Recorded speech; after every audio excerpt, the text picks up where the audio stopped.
attendance keeps growing. Jeffrey was the first one to do a water talk. He had 5. Connie had 10. And probably by the time we get started, we'll have 15 or 20. Who knows? But Austin's here to record it, so a lot of other people will get to see it. And that's a good thing. So, what do I say? You don't have to say. That's all right. I can introduce myself. You do that, but I want to thank him. I've had him in the truck with me since 10 o'clock this morning, so be patient with him. He's heard a lot, and he's seen a lot, and I am very thankful that he made time in a very tumultuous life moment. It's a busy time. Yes, he's between locations, but he has information we need to hear. And all those folks who will watch it online that they need to hear as well. So thank you. Thank you, Karen. I appreciate the invitation. And so a quick introduction. So my name is Reide Corbett. For the last, what year is it? 2026. For the last 14 years, I have lived on the Outer Banks, have been working with the Coastal Studies Institute, and leading the Coastal Studies Institute since 2018. And if you aren't familiar with CSI, it's a partnership across 5 UNC institutions, includes East Carolina University as the lead institution. And we're there embedded in the community, understanding not just coastal change, but coastal environments generally, not only from a science perspective, but from a community perspective, from an engineering perspective, and bringing those different disciplines together to better understand some of the changes and to sort of think about some of those solutions and work with the community across solutions. And so I've sort of lived and breathed coastal change from an Outer Banks perspective for the last 14 years. And there has been a lot of change, not just on the Outer Banks, not just in North Carolina, although I'll focus on North Carolina. And as you'll see, I'll focus a lot on, I guess, the northern Outer Banks, just because that is sort of has been my playground. As Karen suggested, just in the last week and a half, I've transitioned off the Outer Banks. I'm in the middle of a move. I've stepped down from the Coastal Studies Institute, and I'm taking on a new role as interim dean of Harriot College of Arts and Sciences on ECU's main campus starting tomorrow. And so, which is exciting, thank you, it's exciting, a little unnerving as well. And so I was thrilled to come and spend my last day as a real coastal scientist here before I truly go into academic administration. But hope I don't lose those opportunities to come and visit with the communities and talk about these very important issues for North Carolina and for our communities. And so, yeah, today I'm going to sort of talk about changing shorelines, the idea of coastal change, and I'm going to take you on a journey from the last 100,000 years. I'll give you a very 2-slide introduction to our geologic history, and really focus a lot on some of the changes that are taking place, try to provide you a little bit of information of what that looks like, but also talk about what some of those solutions might look like as well. And so, you know, for many of you, the idea of why we're here today, I imagine you have experienced some of this change firsthand, maybe through the news, or are just truly interested in the beautiful coastal North Carolina that we have and our shores. But there's no doubt that we are seeing changes along our shoreline. And, you know, broadly, you know, when I think about the shoreline in North Carolina, it's not simply the 300 miles of truly beautiful and much of it still fairly pristine oceanfront shoreline, but we also have 10,000 miles of estuarine shoreline. And those are as important, if not more important, than the 300 miles of ocean shoreline. Now, with that said, I will spend quite a bit of time talking about that 300 miles, but we'll highlight some of the things that we're also seeing along many of our estuarine shorelines, because those are sometimes hard to tease apart. And the processes that are acting on the front side, what I refer to as the front side, or the Atlantic shoreline, are very similar to what you might see on the back side of these islands. In the news, certainly we've seen in the last 2.5, 3 years, it seems like reel after reel after reel of the Outer Banks in reference to the houses that are falling in. And this is still actively happening and pushing potential changes in legislation, which I'll bring up. I mean, the CRC Science Panel, which I sit on, has recently released a report focused on hardened shorelines, sort of trying to provide an understanding of the science between hardened shorelines for oceanfront. And this is important because this is coming up as potential policy change for North Carolina. And so today it's really not about, I'm not here to argue what is or what isn't changing or why it's changing. It really is looking at some of these changes that are taking place. And it's sort of looking at the science behind it and the trade-offs and how we might move forward. And so what I'm hoping to do today is talk about barrier islands, sort of, again, give you a bit of a geologic history of barrier islands. Look at what's changing today, including water levels, both on the ocean side, in our sounds and our estuaries, how that really creates some hazards. The idea of hardened structures, because this is very relevant today, and it is really in the news today, I think it's important to provide some of that background information. And then options that communities might have moving forward. And I'll start by saying, I'll provide some options, although there's no simple solution, right? You're not gonna leave here saying, that's it. That's the one thing that's gonna solve the problem. I will not be providing, if that's what you were looking for today, you can leave. Because there's not gonna be a single simple solution for any community. And in fact, it's gonna be thinking about multiple things for any single community.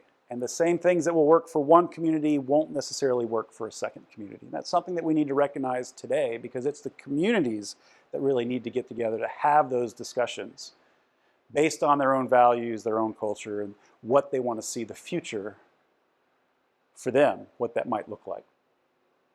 So that's kind of my focus, is I'm not looking at pointing fingers at any individual homeowners. I'm not arguing that we have to back off all of these islands, that that's the only solution is retreat. But the idea that there's a single fix is also not true. And so for me, it's sort of setting the stage and really understanding what the right questions are. And this gets into something that I've tried to play up a lot more, I would say, in the last year in many of my public conversations, is thinking about what the trade-offs are, is understanding what is important for you individually, but also what's important for the community as a whole. The idea of what it is we're trying to protect. Is it an individual home? Is it a way of life? Is it an economy? Where are we acting? Where is it most vulnerable? What are we trying to protect, and where is that? And you can ask, why are we trying to protect that as well, if you like. How far are we looking out into the future? Because I think that's important to consider when acting on a potential solution. And I'll go ahead and put quotes around solution now, because I might not do it throughout the entire talk. Because a solution to many of these challenges we face is likely only temporary. It's not going to solve the problem. The process that is driving many of these changes won't be solved by one thing. It might slow something, it might provide a temporary fix, but we will have to keep modifying what that solution looks like as we move, particularly if we're looking 20, 30, 40, 50 years into the future. And then what changes because of that choice? Because the fact is, whatever we decide to do will likely have some sort of ramification. And I'll talk about some of that as well. All right, so that's kind of where we are. And again, although much of what I'll focus on and the imagery that I'll use is the Northern Outer Banks, we can apply this almost anywhere in North Carolina, let alone around the globe. So let's get some idea of barrier islands themselves, not just North Carolina, but generally barrier islands themselves tend to be these long, narrow, low-lying offshore sand deposits. Yes, they are truly just sand deposits, often parallel to the coast, separated in many cases by tidal inlets, The Outer Banks, not so much. Thinking about tidal inlets, that's more of southern North Carolina, the barrier islands that we have in southern North Carolina. For us, we're primarily separated by a large bay lagoon. Pamlico Sound, the Albemarle-Pamlico Sound, is the second largest estuarine system in the US, Chesapeake Bay being the first. And so this is a fairly unique system in how large, how shallow it is, and therefore, well, anybody that has lived here for any time knows that it acts like a bathtub because of how much area, the fetch that the wind blows over, and how shallow the system is. But these barrier islands can protect the mainland. That's certainly true, along our southern area.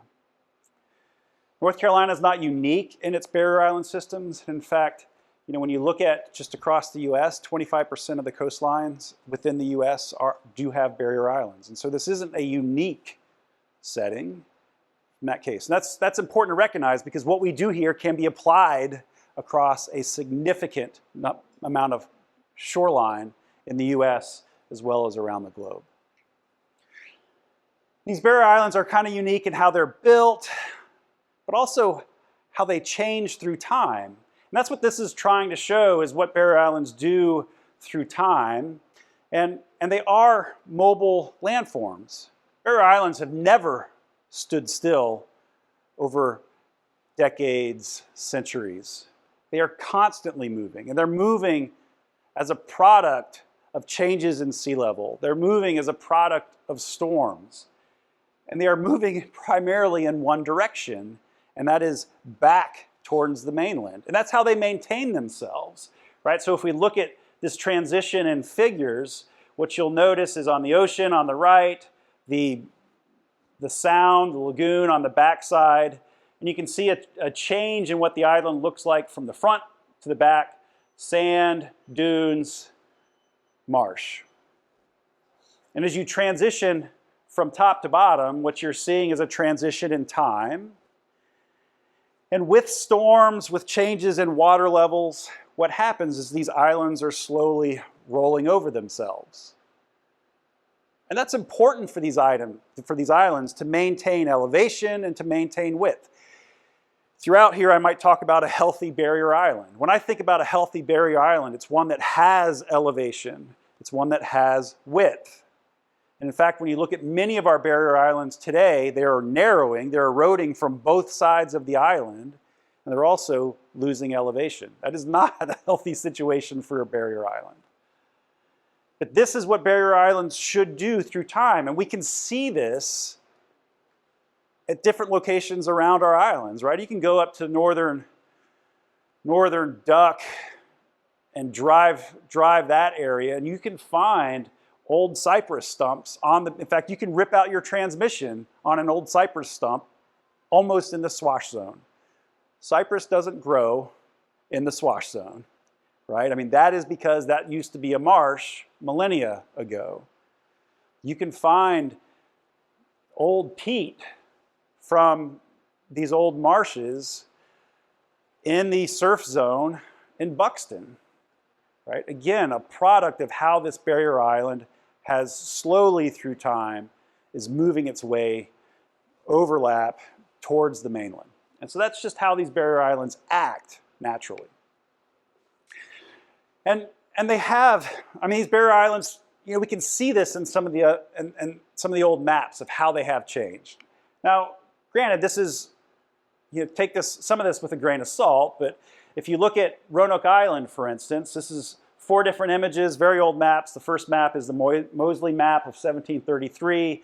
And so you can get some idea of Roanoke Island versus 1833 and how this has changed through time. These barrier islands have always changed. This is nothing new, and we've actually seen this in our maps from many inlets to a few inlets, almost being able to walk across a marsh from the mainland to Roanoke Island, to today you have, in the deepest part of what used to be the Narrows is something like 45 feet deep.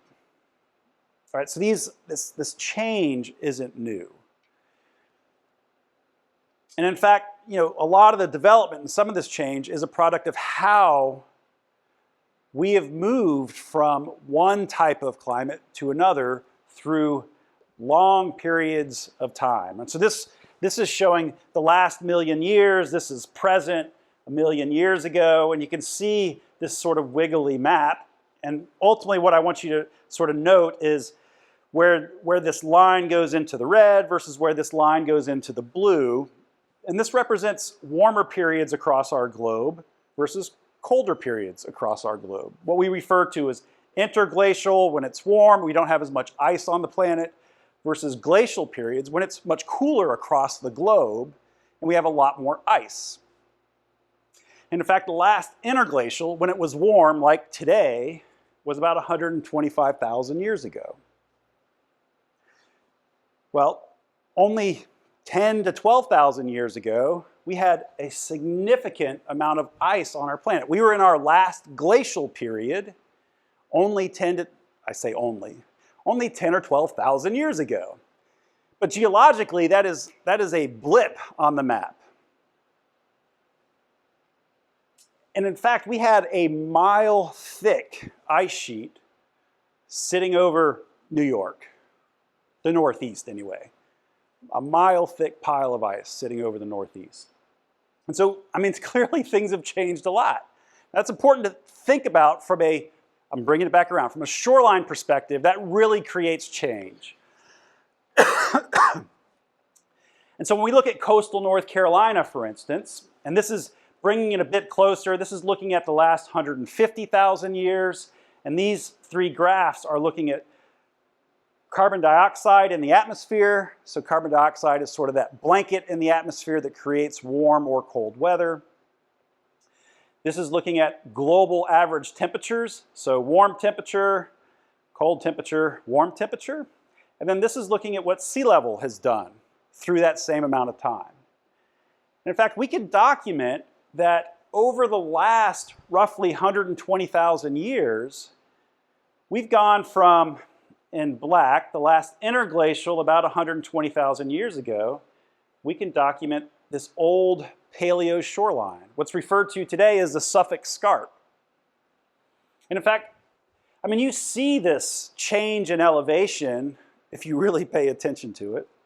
But more so, particularly in this area and along the Neuse River estuary, you can see a change along the shorelines from higher bluffs, changes in more clay versus sand. And so you really do see this paleo shoreline if you're looking for it. And this does represent where the shoreline was, because sea level was much higher than it is today 125,000 years ago. Well, let's step up to only 10,000 years ago. 10,000 years ago, we were in our last glacial period.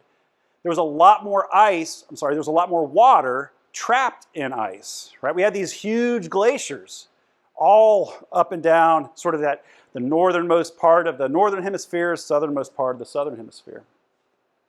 And so much of the ocean was trapped in ice, which lowered the water level of the ocean to about 300 feet lower than it is today, almost at that continental shelf break, right? So in fact, this is, for us, this is about right where the Gulf Stream sort of runs, right at that shelf break. And so this is really important to recognize. That white dashed line really represents just 10,000 years ago where our shoreline here in North Carolina would have been. So we've seen significant transitions, again, from a geologic perspective, in a very short period of time. Just in the last 125,000 years, we've transitioned from a shoreline here to a shoreline out here to where we are today. So some significant variation in how shorelines have changed. Only to say is that this is a constant change. And in fact, our barrier islands are where they are today because of how shoreline has changed over the last 10,000 years. And so our barrier islands are fairly young, only about 5,000 to 7,000 years old, depending on where you are. Now, what's different today as far as all of this change, right? There are great social scientists that say, no people, no problem. And along the coast, that works, right? Yeah, I mean, there's changes that are taking place. We just happen to be in the way. And in fact, if you look at, this is Duck, North Carolina, roughly 1980. Yes, there are some roads there, very few cottages. I use that word nicely, cottages, compared to what we have today, right, with mega mansions right on the front line, right? So these barriers are still trying to change. The difference is that most of our barriers are developed today. Not everywhere, but generally, right, as we have developed a lot of our coastline. Again, for better or worse, it is where we are, and that's one thing that we need to recognize. These coastlines have been changing since there were coastlines. The difference is we have a lot of infrastructure today in the same areas where these coastlines are changing. And so that's just where we are today. We have a coastal system with a lot of different physical processes that are driving change. We have a coastal system that's fairly low-lying, and so this map is showing elevation, with a lot of eastern North Carolina, and certainly down east, at just a couple feet above sea level today. Water levels are changing. Water levels, and I'll talk about sea level moving forward, they're certainly changing, and they will continue to change moving forward. I wouldn't say we're necessarily a bullseye for storms, for named storms, but no doubt we are impacted by named storms. And it's not just the named storms that create impacts, right? Nor'easters can do as much or more damage than a named storm, regardless of size. And in many of our areas, and so this is showing changes in population, is we're actually seeing growth. And so yes, we've got challenges, but we're also seeing growth. More people are moving to the coast. People love the coast. There's a reason people are moving here. But that does lead to sort of more conflict as well. The data shows temperatures are changing across the globe.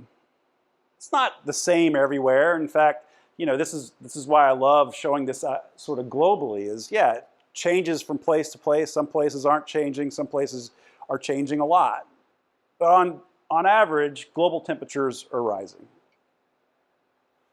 With global temperatures rising, we're also starting to see and really showing an impact of how water levels are changing.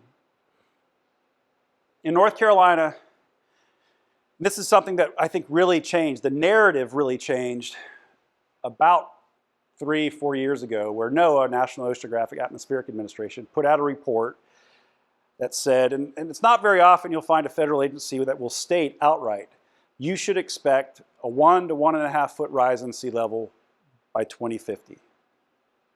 I mean, flat out. They weren't trying to, it wasn't wishy-washy. Plan on a 1 to 1.5 foot rise in sea level by 2050. It's 2026. Now that's based on a change from 2000 to 2050. Put that in perspective, it took the last almost 100 years for sea levels to change 1 foot in coastal North Carolina. And over, again, from roughly 2000 to 2050, we'll expect at least a 1 foot, a 1 to 1.5 foot, an additional 1 to 1.5 foot rise in sea level. And that is something that, for me, really resonated. Is I recognize that still appears slow, right? 1 foot over 50 years, right? That's more than a mortgage. But we've already seen a foot in the last 100 years. We're going to see another 1 to 1.5 foot in the next 50. And that is significant, particularly given, as I'll show you, some of the challenges we're already having with water in the streets on beautiful days like today. And so that is something we really need to recognize, particularly for our planning boards. Right? This is something that we should be planning on. And in fact, that came out several years ago that NOAA put this report out demonstrating this for North Carolina. And when you look at what sea level is doing based on tide gauges up and down our coast, we are right on track to meet that, if not surpass that. So that is key to really recognize. It's not about modeling in the future. The data today shows us that we're on track for that 1 to 1.5 foot rise in sea level. And it varies, right? So this is showing two graphs with time out to 2100.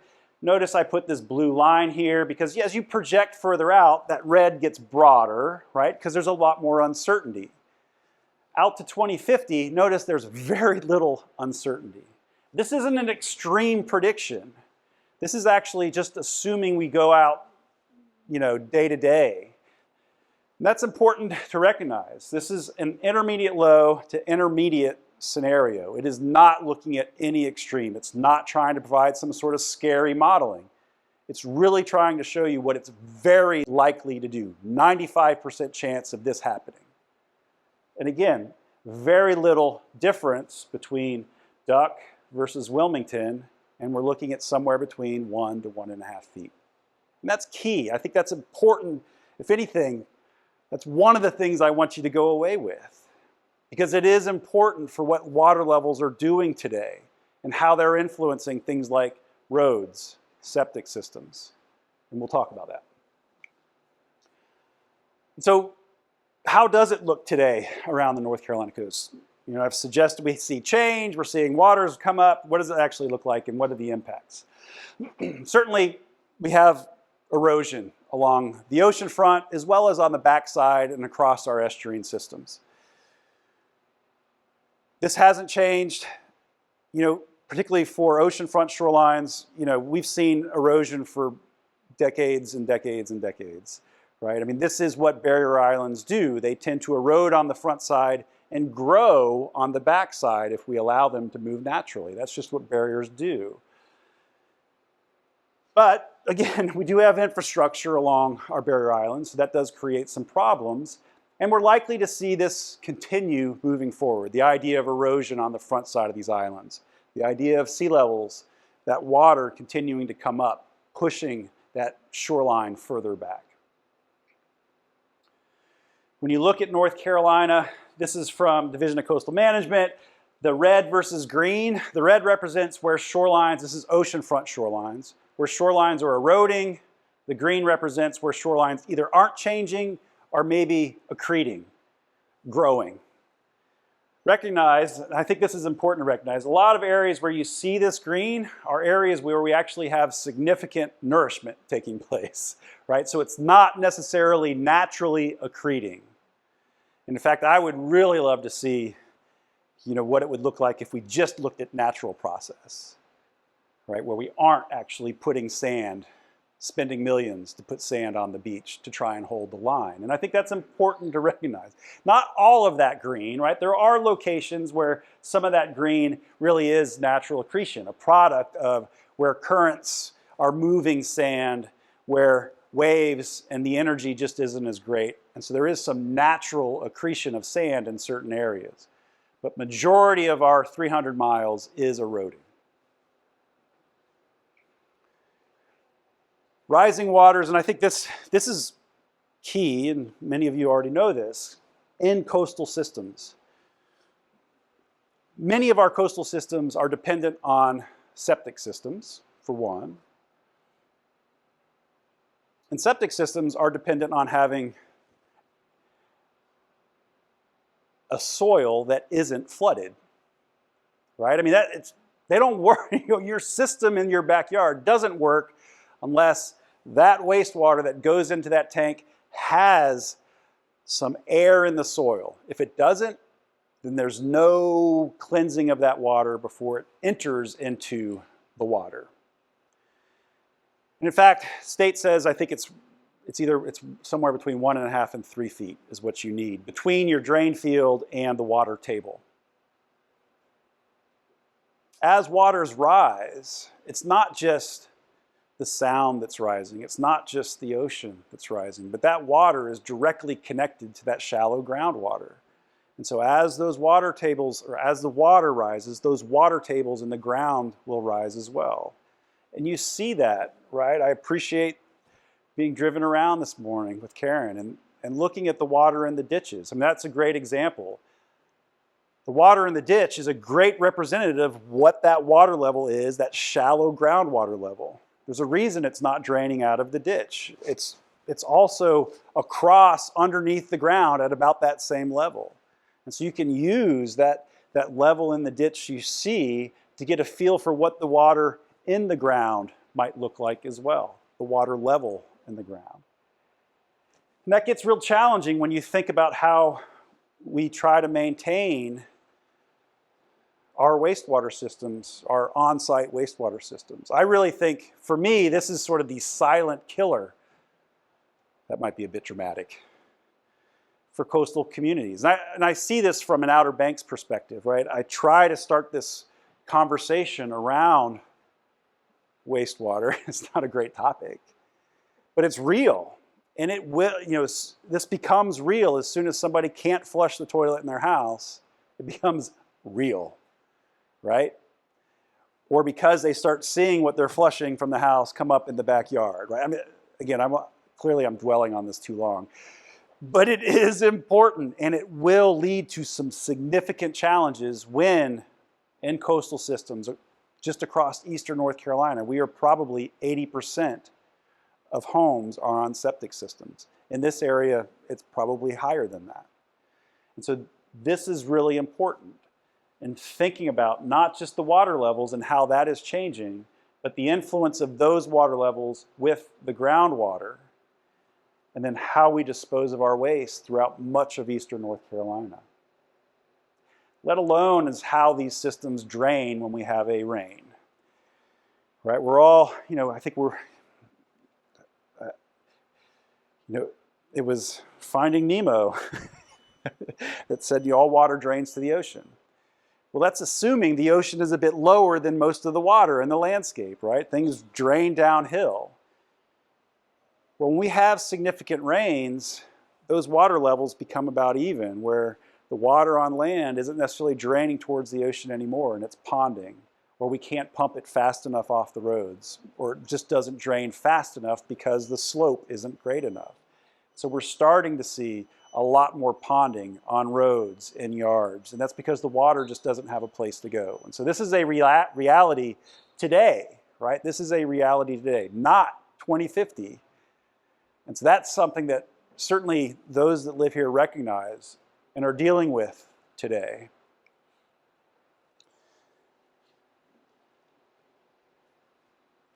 I've tried to use the opportunity, this is a terrible way to say it, opportunity.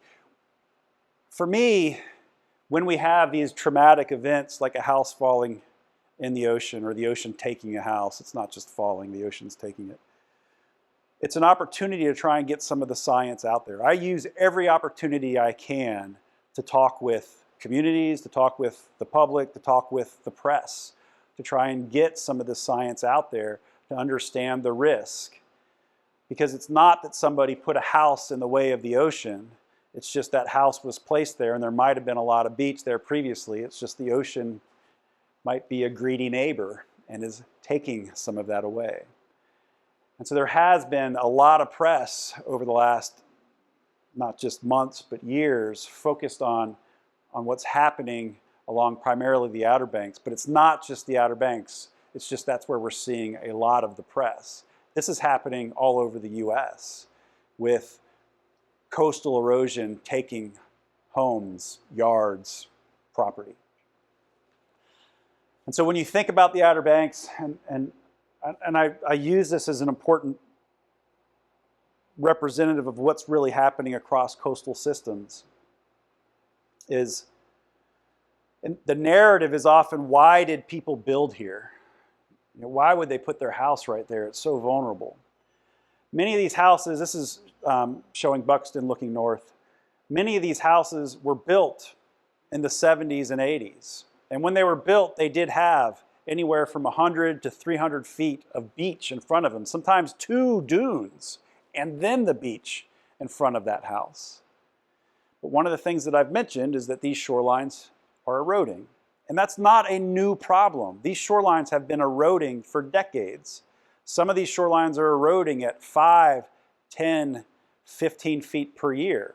And they have been doing that, not just during a storm, but year after year after year. So you think about a home that was built in 1980. That was 40 years ago. And for that 40 years, it has been eroding. Maybe not at that same rate of 12 feet per year. Maybe one year it was only 5 feet. Great. But year after year, it's eroded. And so, again, the ocean is today at the doorstep. And then you put a storm on top of that. Or this past fall, you put 3 storms on top of that, one after another, without any time for recovery. And what you end up doing is deflating the beach, right? Dropping the elevation of that beach, removing significant amount of sand because of the energy in the system. And a lot of these houses built in the 70s and 80s, their pilings aren't quite as deep as what today's pilings, right? The code has changed. That's the one thing that has changed that's a little bit better is the code for pilings. And so they are different. They just they can't sustain the battering from these waves over and over. And that's why we're losing these homes. It's not because they necessarily built in a really vulnerable place at the time. It's extremely vulnerable today. But it is a product of, since 75, we've seen roughly a 1-foot rise in sea level. And the erosion has continued at anywhere from 4 to 8 feet per year at this location. You put those two things together, and this is what you have. And I think it's important to recognize it's not one thing that's driving this. And in fact, when you look at Buxton and this location, there have been multiple nourishments, right? So beach nourishment is when we take sand from some borrow area, we're borrowing it permanently, from a borrow area, and you place it on the sand. You place it on the beach. You pump it onto the beach. And there's some good examples of how that might have worked. This is before nourishment in 2022. This is after a nourishment, same year, right? You can see fairly vulnerable maybe. The shoreline is right up against many of these houses. And then after this nourishment, you had significant sand in front of those houses. This lasted about a year before the ocean regained much of that sand. And I think there's some interesting science in between why this is happening at the rate that it's happening. Nourishments are planned. The amount of sand that they pump on the beach during a beach nourishment really is engineered. They think about what the erosion rates are. They think about that source of sand. Well, they think about their pocketbook as well, right? Because you can only pump any additional grains of sand is going to cost more money. But the fact is they pump the amount of sand onto the beach to try to plan for. It used to be 7 years. Now they're trying to plan for 5 years. That 2022 beach nourishment lasted 2 before they really said, we need to get another nourishment. And so they had hoped for 5. They're pumping sand. They start maybe next week at Buxton. And so it took them 4 years, but they really wanted more sand in 2024 and 2025. They just couldn't get to it until 2026. And so these nourishments aren't lasting as long as they used to. That's important to recognize. And many of you know Catherine and Artie, and Catherine and I have been talking about some of the science behind that and why these nourishments may not be lasting as long as the engineers think they might. And again, when you think about what these barrier islands look like and how they're constantly eroding, and if you try to maintain a shoreline at a location, it's not necessarily stopping the process of erosion. And so what I really want to see is try to get some time series information of what the depth going away from shore looks like. Because I really think you're steepening that shore face. So if the shoreline is here, right here, with time, what I think is happening is that because we're maintaining the shoreline at one location, the process hasn't changed. What you're ending up with is a steeper shore face. I'm giving you my hypothesis. I have not tested it. And so I think in many of these locations where we are maintaining a shoreline through nourishment, you're ultimately seeing a shore face that is steepening, which doesn't allow for that sand to last as long because of a steeper shore face. It's not something you can see from the beach. It's not something you would notice by walking into the swash area. It is going from that shoreline out to 15, 16, 20 feet of water, where I think you're starting to see a steepening of that shore face. And so Catherine and I have been talking about how we might collect some additional data to really start looking at that in these areas that are becoming more vulnerable, where they are nourishing, to see if we might be able to see that through time. There's also this question about, for Buxton anyway, what role do these hardened structures play? What role has the change in these groins, right? So these are groins, referred to as groins. What role have those played in maintaining that shoreline in Buxton or not? And in fact, a narrative in Buxton is that because these have deteriorated through time, and over the last couple of years, this what's referred to as the third groin, which is this one furthest south, there's an additional couple holes in that third groin that is what has led to the significant erosion you're seeing in Buxton.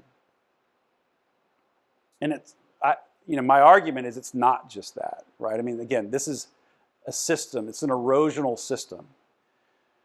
And there's a lot of data to show that even with these groins, this was an erosional system. I mean, there's a reason we moved the lighthouse. It wasn't a stable system, and those groins had been there since the late 60s. And so this is an eroding system, and it's been eroding regardless of whether those groins were there or not. And it will continue to erode whether we rebuild those groins or not.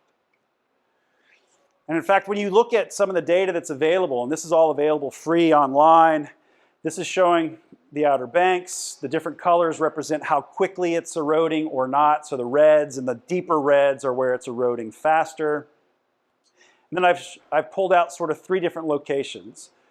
Nag's Head, I'm sorry, this is South Nag's Head, Rodanthe, and Buxton. Rodanthe is an area that it used to be the highlight, right? That was the highlight reel for the news 4 years ago. In the late 90s, early 2000s, South Nag's Head was the highlight reel. This is where we lost 3 rows of houses in the 90s, but nobody's talking about that anymore. Today, it's Buxton. It's the last year it's been Buxton. And so, again, my point isn't just to point out that, I mean, it's terrible we're losing houses. But again, this has been happening over decades. And I think that's what's important to recognize. It's not something new that's happening in Buxton. And in fact, in the 90s and early 2000s, it was South Nag's Head. What's interesting is when you look at the shoreline placement, and so this data comes from this group called CoastSat.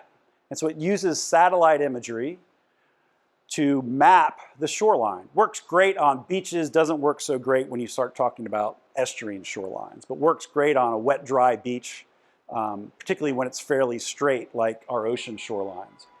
And so you can get some really high resolution understanding of how our shorelines are changing. What I love about this is where I have a star is when you've had a nourishment project. And so what's really interesting is to see how the beach change, not just how it changes, but how it responds to a beach nourishment project. And so you can see prior to nourishment in South Nag's Head, you've got this eroding shoreline. First nourishment was in late 2011 or 2012, and you see a significant difference in where the beach location was, where the shoreline was. So it's eroding, massive accretion, and when you look, what's important is looking at the slope. So the slope is about like this. After that nourishment, the slope is much steeper, which means the erosion rate is much faster. You place a lot of sand on the beach. It's unnatural. Yes, it provides a wider beach, but you also increase that erosion rate. Requires another nourishment, requires another nourishment. They're also nourishing this year, right? So we have, I'm not saying this isn't protecting infrastructure. And in fact, you can demonstrate, particularly in Nag's Head, how these nourishment programs have protected infrastructure. But it doesn't stop the process. And I think that's important to recognize, is nourishment is a Band-Aid for that real physical process of erosion. It hasn't slowed the process. All you're doing is putting that Band-Aid on it, letting it recover. And so that is not a solution. It is a temporary solution that has to continue. You don't do a single nourishment. You develop a nourishment program. So again, thinking about what communities can do. And so you've got a lot of the science and sort of what's happening, the real things that are happening across our coast. So what can we do? You may have seen some of this, and some of this we're actually doing is, responses to how shorelines are changing and how water levels are changing. You could do nothing, which isn't really a response, I guess. In some places you can protect. And in fact, in estuarine systems, this might be a real opportunity, not just with hardened structures, but thinking of living shorelines for protecting infrastructure. You can accommodate. That might be raising houses. It might be creating a bridge around a very vulnerable location. Again, advancing, I don't think that's a real solution either, but I don't want to delete it, right? It is still something that could be done. And this idea of deconstruct, moving, nobody likes to hear the word retreat because it seems like you're giving up. And I don't disagree with that, right? But the idea is to move out of those most vulnerable locations, what that might be. First, you have to understand what the most vulnerable locations are. Understanding the system is key. But we are doing many of these things already. We are protecting. I would argue that nourishment is an example of protection, a temporary protection, but still it's offering protection. There are different ways that we're accommodating, whether it's living shorelines, whether it's building a bridge, raising houses. And certainly we are moving structures. It's usually done at the individual level today, as opposed to thinking about how we might manage that across a community. Unfortunately, there's a lot of inequity in that because you have to have some place to move it, or your lot has to be big enough, and then you have to have the $100,000+ to do it. And so, again, that's at the individual level rather than thinking about it from a community perspective. But with all of this, I think it's important to recognize that the processes aren't changing. I sort of hit on this, so I won't go into any more detail. Nourishment does protect. It is a temporary solution, but it's not changing the process. And that was one thing I showed earlier. With nourishment, you really have to think about the program. It's not put in $20 million today and you're done. It's $20 million today, it's $20 million in 5 years. And so you've got to think about it from a community perspective and where those funds are coming from. For the Outer Banks, they are doing nourishment across multiple communities, but they can't do anymore. Rodanthe would love to have a nourishment. The county doesn't have any more money to do it. And so they can't add to what they already are doing, which really frustrates that particular community. But their tax base alone isn't big enough to support a $15 to $20 million beach nourishment. Hardened structures being pointed to a lot today as a way of protection, a solution to the problem. And I think it's important to recognize the trade-offs when it comes to hardened structures. For North Carolina, hardened structures at some way or another have not been used as an erosional, again, solution for decades. In the 80s, it was a policy. In early 2000, it became law, a ban, essentially a ban on hardened structures. Now, we do have exceptions to that. We do allow sandbags. And sandbags, there are many places along our beaches, all up and down the North Carolina coast, that have sandbags in front of them, right? If your home, and I don't know the exact rule, but if your home is in imminent danger, you can often get an exception to put sandbags in front of it. Anybody that doesn't think a sandbag is a hardened structure should go and kick one on the beach. Maybe with a steel toe boot, because you will feel it. It is a hardened structure, right? A sandbag is a vertical hardened structure. And so we don't have a complete ban in North Carolina. It likes to be stated that we do, but we don't. And it's important to recognize the trade-offs when it comes to thinking about these hardened structures, because all of these different structures have a trade-off. Whether it's a vertical structure in the front that might protect certainly infrastructure behind it, but a seawall in front, ultimately, depending on how long that seawall is, will lead to higher erosion rates on either side of it, and it will lead to a total destruction and loss of that recreation beach in front of it. And so it goes back to some of those questions I introduced earlier, is what are we trying to protect? Is it the individual house or houses? Is it the economy? And for many of our beach communities, the economy is that beach. That's why people come and visit.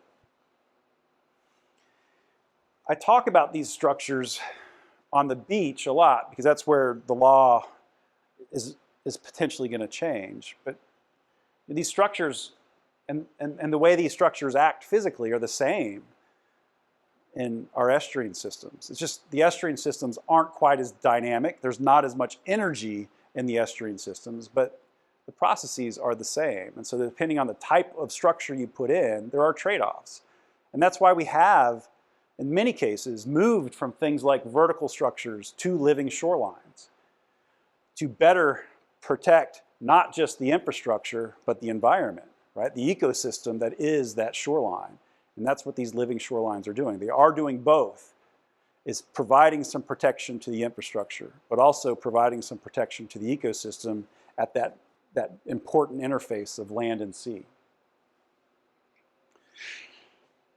So what do we need, right? Different approaches. And I think the first thing that we have to do in any community is really identify what the risks are. And it's not just what any risk is, but what is the highest risk, right? Where should we really emphasize or invest in, some sort of resilience? There are places along our coast that are likely too vulnerable, I would argue, too vulnerable to invest. And that's a hard conversation to have. But it's a conversation that we need to start having across communities. And the only way we're going to do that is by identifying the risk, the hazards, the most vulnerable locations. And the types of hazards will be different depending on the community, right? The hazards here in Down East will be different than what it is in Buxton, than what it is in Topsail Island, right? Pick a place. And so for each location, we really need to understand what that risk is, what it is relative to the infrastructure that's there. And then we need to think about how we can get to where we want to be, right? It's not about finding one solution. It's about thinking about what that end game is. And we might need to buy time to get us to that point. And this is where, it's an interesting conversation that we're having within the community of Buxton, is maybe there is a short-term solution that might involve some sort of hardened structure. But is that the long-term solution, right? Again, it gets back to what it is we're trying to protect and those values. And so there may be a need to buy some time to really think about what is realistic for that community. Moving forward, the idea of reducing exposure, right? There are things we can do now to better protect ourselves for the next storm. And that's something Karen and I talked about earlier, is, what can we do rather than waiting for the next emergency? Or another thing that I've talked about a lot is being prepared for that next emergency so that how we recover from that emergency makes us better prepared for the next one. It's hard following an emergency to think about how we want to build back because we just want our lives back. And so to have those conversations prior so we know what we do so that we can build back in a way that's more resilient. That needs to happen before the emergency. And then plan selectively. Again, not all roads, not all access, not all infrastructure. We really need to understand where this is laid out, how it's laid out relative to those risks in order to make better and more, better informed decisions. So coming back to these questions, the place, what's happening, what are we trying to protect? Does the response really fit the setting? Again, it's not going to be one thing fit for everywhere. And I think really, how does it change? How, with what we put in place, how does that change that location? Because there are give and take. And yes, there might be something that might better protect an area, but have some sort of impact further down the chain. And that's something for a community we need to think about. You might solve a problem for an individual, but it might create a bigger problem for the community. And that's really key. And you're seeing that happen because we're doing things more on an individual basis than as a community in many coastal systems. And I'll sort of end here. So every option changes the problem. Nourishment, I've talked about nourishment, buys time, but it requires repeated investment. I mean, and it's not cheap, right? Tens of millions of dollars, and that's every 5 or so years. Dunes can reduce storm impacts, but they certainly require space. Elevation and relocation reduce structure risk, but it doesn't stop change, and it can change a community by moving structures, by moving homes. I mean, I say this because there are some of these that are out there, and we're implementing these, but all of them have trade-offs. And it won't be one that fits. We have to really think about how we can bring some of these tools together to figure out what the best solution is for the different communities. Strongest response isn't always the hardest structure. And this is really important, I think, today, given where we're moving, is thinking more and more about hardened structures. Doesn't change the process. It just puts this blunt force, rather than working with the environment, it tries to change the environment. Unfortunately, we're not going to win. So that is real, and these are things that are going to be voted on at some point, I would guess, in the not too distant future. And so it's something that we really need to think about how those might change the community and how we might use those moving forward, for better or for worse, for some communities. And that's all I had.